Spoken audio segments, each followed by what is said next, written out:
The auto door locking and unlocking system helps add convenience as well as confidence. This process must be done with the car parked and the ignition on. On vehicles with this display audio touchscreen, start by pressing the Home button. From here, touch Settings, then choose Vehicle. Next, touch Door Window Setup. When you choose Auto Door Lock, you'll see 3 choices. With vehicle speed, which means the doors auto-lock when you reach about 10 miles per hour. Shift from P, meaning the doors lock when you shift the vehicle out of park. And Off, which means the doors won't auto-lock at all.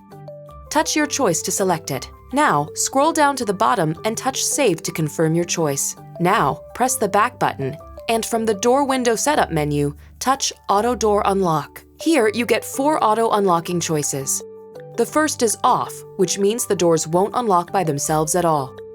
And the remaining 3 choices are pretty self-explanatory. All doors when driver's door opens, all doors when shifted to park, and all doors when ignition switched off. Touch your choice, scroll to the bottom, and touch Save. Your system will then be tailored to your needs.